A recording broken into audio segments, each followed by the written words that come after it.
Ya pemirsa, masih banyak masyarakat yang memperlakukan anggota keluarganya dengan ODGJ, ini dengan cara memasung atau dipasung begitu. Dan tercatat di sini menurut catatan Dinas Sosial Provinsi Jawa Timur ada 350 ODGJ yang saat ini masih dipasung dan ini jumlahnya tersebar di 38 kabupaten kota di Jawa Timur. Dan padahal Jawa Timur ini menargetkan 2023 bisa bebas pasung. Masuk akankah target tersebut? Nanti kami akan bahas untuk Anda dalam dialog Titik Tengah sesaat lagi.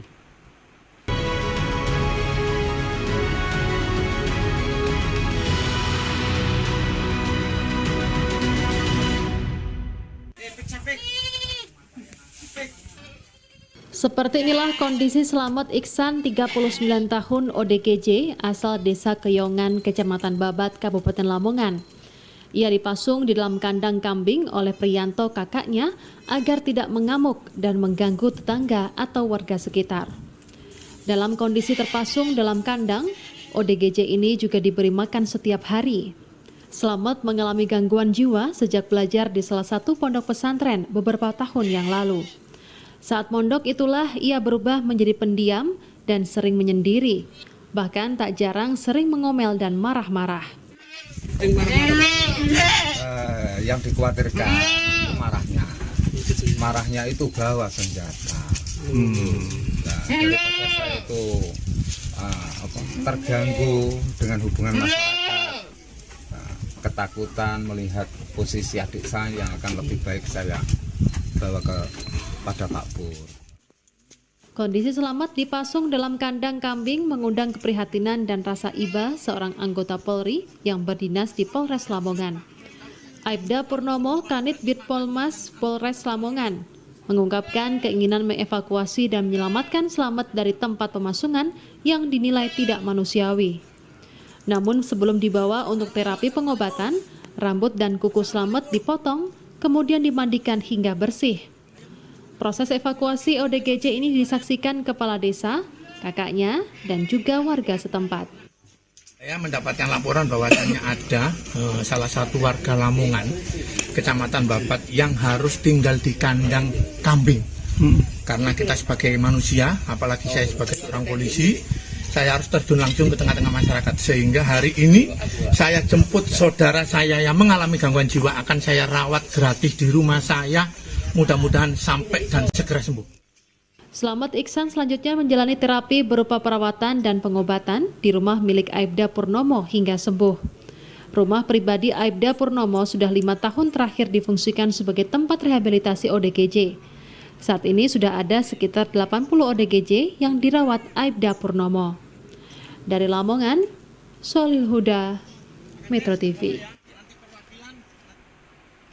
Ya pemirsa, Jatim Zero Pasung 2023, bisakah? Itulah topik yang kami angkat dalam dialog Titik Tengah untuk edisi hari ini. Dan berita yang baru saja Anda saksikan itu terkait seorang polisi, Aibda Purnomo, yang kemudian menyelamatkan salah seorang ODGJ yang dipasung oleh keluarganya. Dan sudah kami hadirkan di studio Aibda Purnomo, Kanit Binpolmas Polres Lamongan. Selamat siang Pak Purnomo, kabar baik hari ini Pak? Baik. Sehat ya Pak ya? Sehat. Alhamdulillah sehat. Dan dari luar studio juga bergabung, yang pertama saya perkenalkan Dr. Yuniar SPKJ MMRS, Direktur Utama RSJ Dr. Rajiman Widyo Diningrat Lawang. Selamat siang Dr. Yuniar. Selamat siang Mas. Kabar baik dokter hari ini? Alhamdulillah sehat.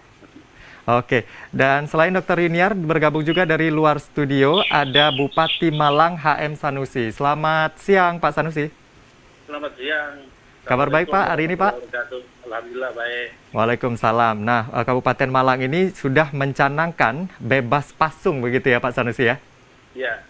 Oke, nanti saya akan ke Pak Sanusi juga. Saya akan terlebih dahulu ke Dr. Yuniar terlebih dahulu. Dr. Yuniar, kalau kita berbicara terkait dengan pasung gitu ya, harusnya ini mendapatkan perawatan di rumah sakit bukan di pasung.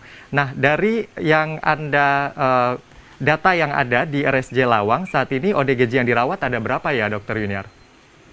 Kalau total ada sekitar 200. 200 itu tersebar di wilayah Malang Raya saja atau gimana dokter? Dari seluruh kabupaten kota di Jawa Timur. Oke, ada sekitar 200. Yang pembebasan pasung jumlahnya berapa kalau kita runut lagi dokter? kalau saat ini ada tinggal sekitar 11 yang dari pembebasan pasung. Oke, kalau kita lihat dari tahun ke tahun, angka pembebasan pasung yang kemudian dibawa ke RSJ Lawang seperti apa dokter angkanya? Angkanya fluktuatif sih. Saya juga melihatnya apakah mungkin ini terkait dengan gerakan pembebasan pasung di berbagai kabupaten kota dan sebagainya ya. Tapi angkanya fluktuatif. Tapi kalau kita bandingkan dengan tahun sebelumnya, tahun ini lebih baik atau gimana dokter? Tahun ini sedikit lebih naik malahan. Oke, lebih naik. Karena tahun lalu mungkin terkait pandemi ya, jadi ada pembatasan mobilitas sehingga angkanya tidak tinggi gitu. Sehingga angkanya tidak tinggi. Oke, nanti kita akan cari juga seperti apa yang harus kita lakukan ya dokter. Tapi sekarang saya beralih terlebih dahulu ke Bupati Malang, Pak Sanusi. Pak Sanusi, Anda sudah mencanangkan Kabupaten Malang bebas pasung. Kalau kita lihat sebenarnya data ODGJ yang dipasung di wilayah Anda seperti apa, Pak Sanusi? Ya, dari laporan Dinkes ketika itu pas rapat bertanya, karena ada laporan masyarakat masih ada warga Kabupaten Malang yang dipasung.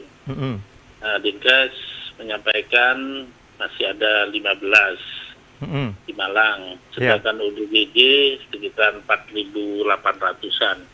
Nah, ketika itu saya minta ke Dinkes dikoordinasi oleh asisten 1 bersama Forkopimda. Saya minta minggu depan kita evakuasi semua yang dipasung. Kita bebaskan Kabupaten Malang, nggak ada lagi masyarakat yang dipasung. Kita bawa ke RSUD Rumah Sakit Jiwa di Lawang, dan pembiayaan kita gunakan dari pembiayaan Kabupaten Malang melalui BPJS. Dan alhamdulillah berjalan semua bersama Pak Kapolres, Pak Dandim, Ibu Kajari, dan Ketua Pengadilan. Kita datangi rumah-rumah untuk kita ambil, kita evakuasi ke satu tempat. Nah, saya berharap kepada pemirsa yang kebetulan keluarganya dipasung, tolong untuk terus dijaga, dan barangkali ada pemirsa yang mendengar ini, ada salah satu korban anak dipasung dan tiba ditinggal oleh suaminya sejak kecil, sejak umur 3 tahun, karena ibunya sendirian, suaminya pergi, terus itu namanya Nadia di Lawang, itu akhirnya karena tidak ada yang merawat, anaknya dirantai. Karena kalau tidak dirantai, anak itu tidak ngamuk, tapi mecahi segala yang ada di atas meja. Terus sama ibunya dipasung. Padahal kata ibunya, bapaknya ada gitu. Oke. Jadi kalau ada keluarga bisa segera menghubungi begitu ya Pak ya dari pihak Pemkab Malang untuk menyampaikan. Menghubungi Pemkab Malang, Dinas Kesehatan atau Rumah Sakit Jiwa yang ada di Lawang sekarang sedang merawat putra putrinya. Oke, semoga bisa ditemukan segera. Nanti kita akan lanjutkan pembahasan ini, termasuk nanti saya akan ke Aibda Purnomo juga. Tetaplah bersama kami di Dialog Titik Tengah.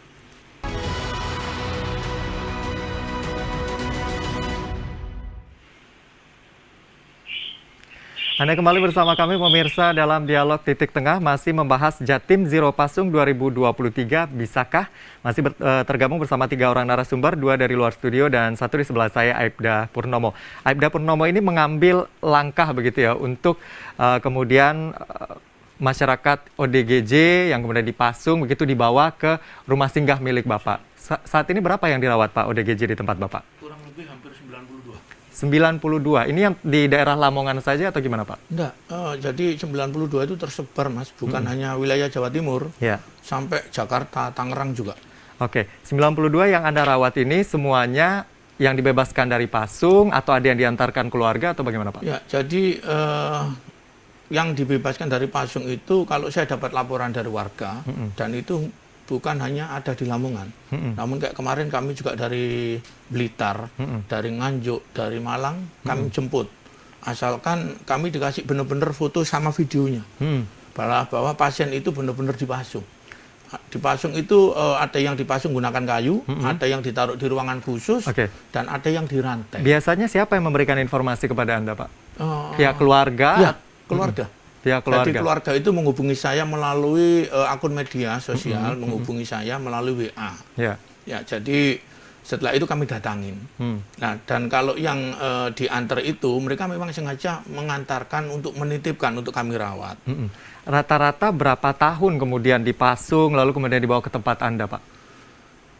Relatif, Mas. Kalau kemarin yang kita datangi dari Bondowoso itu 20 tahun. 20 tahun? 20 tahun. Okay.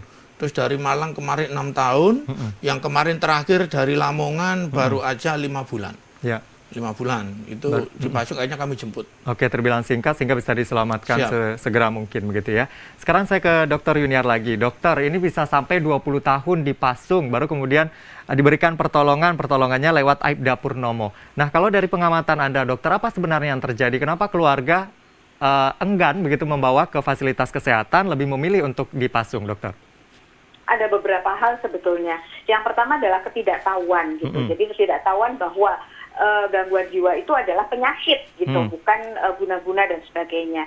Yang kedua adalah ketidaktahuan bahwa ada penyakit-penyakit tertentu yang memang pengobatannya harus seumur hidup gitu. Sehingga mereka berpikir setelah 1 kali diobati kayak flu atau diare gitu harusnya sudah sembuh gitu. Nah, ekspektasi seperti itu yang kemudian membuat mereka ketika pasiennya sudah selesai diobati kemudian tidak dikontrolkan kembali karena tampaknya sudah tenang. Nah, ketika kemudian ngamuk lagi kemudian dipasung, itu yang berikutnya gitu. Yang berikutnya adalah ada banyak faktor sih, ada yang karena biaya, ada yang karena transportasi dan sebagainya seperti itu.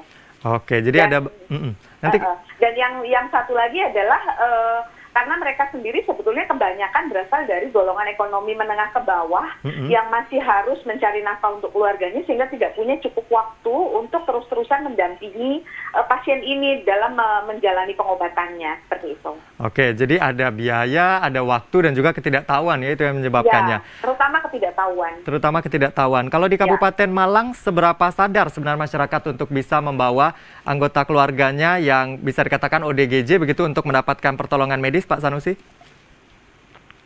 Karena apa yang disampaikan Bu Dokter tadi, kesadaran masyarakat itu yang banyak kalau ada keluarganya mempunyai kelainan jiwa tersebut, dipasung itu tidak mau memberitahu pada orang lain, disembunyikan.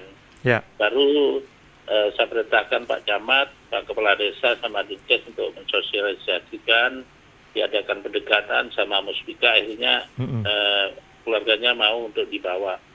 Namun demikian masih ada juga yang tidak mau karena alasan pembiayaan. Padahal kalau pembiayaan sudah kita bantu, kita Pemkab Malang lah yang membiayai semuanya untuk pembiayaan di rumah sakit bekerjasama dengan BPJS. Jadi di Kabupaten Malang masih di orang tua atau keluarga enggan untuk membawa putra putrinya yang kena ODGJ yang bawa ke rumah sakit, akhirnya dipasung. Gitu.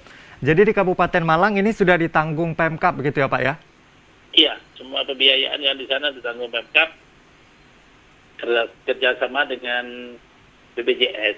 Bekerja sama BPJS. Ini kan disampaikan oleh Dokter Yuniar tadi pengobatannya butuh lama. Nah untuk ditanggungnya ini seberapa lama Pak? Ya sampai sembuh, karena BPJS-nya kita tanggung sampai karena di Malang Kabupaten ada program untuk BPJS bagi warga tidak mampu.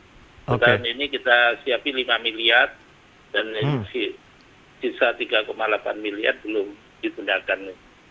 Oke, jadi masih ada 3,8 miliar ya yang harus digunakan untuk itu ya Pak ya? Iya. Oke, nah kalau Anda Pak Purnomo, ini kan swadaya masyarakat. Kalau tadi Kabupaten Malang memang dana dari pemerintah. Kalau Anda dananya dari mana Pak untuk melakukan pengobatan ini Pak? Jadi gini Mas, alhamdulillah masyarakat di Indonesia ini sangat baik sekali. Kami memiliki akun channel YouTube bernama Purnomo Belajar Baik, dan itu AdSense-nya yang kita gunakan untuk biaya pengobatan. Jadi benar apa yang disampaikan dari Bu Dokter, bahwa masyarakat terkadang nggak tahu kalau pengobatan ini terus berlanjut. Jadi kadang mereka sudah dinyatakan sehat namun tidak mau kontrol. Terkadang juga mereka karena terlalu bosan minum obat. Gitu. Jadi di tempat kami, saya juga membantu pemerintah sambil menyampaikan bahwasannya pasien-pasien orang dengan gangguan jiwa itu memang benar-benar dikasih pengobatan gratis oleh pemerintah. Namun ada rasa enggan dari masyarakat itu.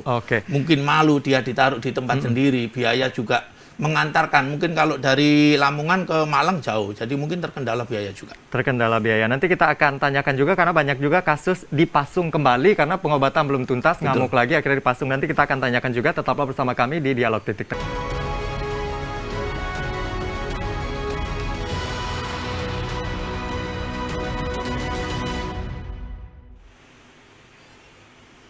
Anda kembali bersama kami di Dialog Titik Tengah, pemirsa. Saat ini di Jawa Timur yang terdata ini terpasung adalah 350 orang. Ini bertambah dari tahun sebelumnya karena bisa jadi indikasinya adalah disampaikan oleh Kadinkes Jatim ada yang dipasung kembali setelah mendapatkan pengobatan. Saya ke Dr. Yuniar. Dr. Yuniar, ini ada dipasung kembali setelah pengobatan. Nah, ini Anda melihatnya seperti apa, dokter? Ya, jadi sebetulnya waktu itu saya sampaikan kepada Pak Bupati juga waktu pencanangan Malang bebas pasung itu bahwa bebas pasung itu akan bisa dicapai kalau komitmen itu datang dari semua pihak. Jadi bukan hanya dari Dinas Kesehatan atau dari Dinas Sosial saja gitu. Jadi ada misalnya keterlibatan di Snaker, ada di Spenduk Capil dan sebagainya. Kemudian dari dunia swasta, masyarakat kayak Pak Purnomo itu gitu. Karena kompleks sekali masalah yang menyebabkan pasien-pasien ini dipasung kembali gitu. Jadi terutama karena itu tadi yang saya sampaikan di awal bahwa ada kebutuhan sosial ekonomi yang harus dipenuhi oleh keluarganya yang tidak dapat mereka raih kalau mereka terus-terusan menjaga pasien ini gitu. Sehingga jalan keluar, jalan pintasnya adalah dipasung kembali gitu. Nah, untuk itu semua unsur itu harus saling bahu-membahu, misalnya menyediakan lapangan pekerjaan untuk keluarga atau menyediakan lapangan pekerjaan untuk pasiennya juga dan sebagainya. Seperti itu. Oke, Pak Sanusi, kalau yang Anda terapkan di Kabupaten Malang seperti apa, Pak? Untuk mencegah adanya ODGJ yang sudah mendapat pengobatan terputus dan dipasung lagi, apa yang bisa dilakukan, Pak Sanusi? Ya, kita mencoba untuk kita obati lagi dan saya mengadakan diskusi dan kerjasama dengan Bu Yuniar di Rumah Sakit Jiwa di Lawang. Nanti ada pembinaan terhadap ODGJ itu dilatih untuk bisa bekerja. Maka Dinas Perindakan, Dinas Koperasi, Dinas Tenaga Kerja perintahkan untuk mendampingi mereka supaya bisa bekerja. Dan juga pemasaran kita bantu. Hasilnya pemainnya bikin keset, bikin apa produk yang bisa dijualkan itu melalui Dinas Perindak nanti kita mencoba untuk membantu mereka. Nah, kalau nanti sudah mandiri kita bina melalui UMKM di Kabupaten Malang, pembiayaan untuk modal usaha kita coba bantu dengan Bank Jatim maupun Bank Himbara yang ada di Malang memberikan dana kur untuk mereka ODGJ ini. Sehingga nanti mereka punya kesibukan dan kalau sudah seperti itu dengan terapi obat dari rumah sakit tetap berjalan karena pembiayaan seumur hidup nanti selama ada BPJS itu ditanggung BPJS, premi BPJS kita nanti di APBD yang kita anggarkan. Jadi dengan memberdayakan mereka mungkin nanti jadi salah satu solusi itu. Tapi ya seperti yang disampaikan Bu Yuniar, semua pihak nanti bisa berkolaborasi kerjasama untuk menangani ODGJ ini. Ya pengusaha, ya Forkopimda dan juga dari kesehatan bersama-sama agar nanti tidak kambuh kembali. Oke. Dari Pak Sanusi ke Pak Purnomo. Pak Purnomo, di tempat Anda katanya ada yang sudah pulang dan syukurnya tidak ada yang kemudian kembali dipasung lagi. Nah, mungkin ada tips mungkin bagaimana supaya ini bisa berkelanjutan dan mereka tidak dipasung lagi. Ya, jadi yang kami lakukan setelah pasien itu dinyatakan pulang, yang selama ini yang sudah kita lakukan ini kami memberikan modal usaha sebesar 5 juta. Itu kami sampaikan ke pihak keluarga kalau memang kita melihat faktor ekonomi. Namun kalau memang kita melihat faktor lain, contoh kami cuma bisa menyarankan bahwa selalu koordinasi dengan Puskesmas, selalu terbuka dan harus kontrol ke rumah sakit. Itu yang kami lakukan. Selalu kontrol ke rumah sakit. Dokter Yuniar, saya tahu juga ada posyandu kesehatan jiwa ya, dokter ya, dan di sana Rumah Sakit RSJ Lawang juga ikut aktif di sana. Nah, ini bagaimana keberhasilan dari posyandu kesehatan jiwa ini? Ya, alhamdulillah itu di Ardi Mulyo ya di Singosari gitu. Jadi komitmen masyarakat dan pemilik wilayah di sana sangat tinggi sehingga akhirnya di tempat itu cukup banyak orang dengan gangguan jiwa, ada sekitar 32 kalau saya tidak salah ingat, dan 7 orang yang dipasung dan tidak ada yang kemudian kembali dipasung. Nah, langkah yang telah dilakukan adalah mengkoordinir, menginventarisir kebutuhan-kebutuhan yang ada, kemudian menghubungkan dengan sumber bantuan yang ada. Jadi ada beberapa kebutuhan waktu itu yang tercatat, yaitu kebutuhan modal usaha, alat kerja dan pelatihan, dan juga kebutuhan pemasaran. Sehingga akhirnya ODGJ yang tergabung dalam Posyandu Kesehatan Jiwa ini, mereka bisa berproduksi dan kemudian ada yang memasarkan. Jadi itu adalah hal yang penting, sehingga mereka tidak menjadi beban lagi untuk keluarga. Ini adalah salah satu hal yang kemudian menjadikan mereka tidak dipasung lagi. Gitu. Oke, singkat saja, kalau Kabupaten Malang sudah mencanangkan bebas pasung, yakinkah kita Jawa Timur 2023 bisa bebas pasung? Singkat saja, dokter. Saya yakin dengan syarat dan ketentuan berlaku. Oke, seluruh gitu, komitmennya harus dari semua. Komitmennya harus dari semua. Terima kasih, Bapak-bapak sudah bergabung, Dr. Yuniar juga sudah bergabung. Demikian Dialog Titik Tengah untuk edisi hari ini. Saya Anwar Fuadi pamit. Terima kasih, sampai jumpa.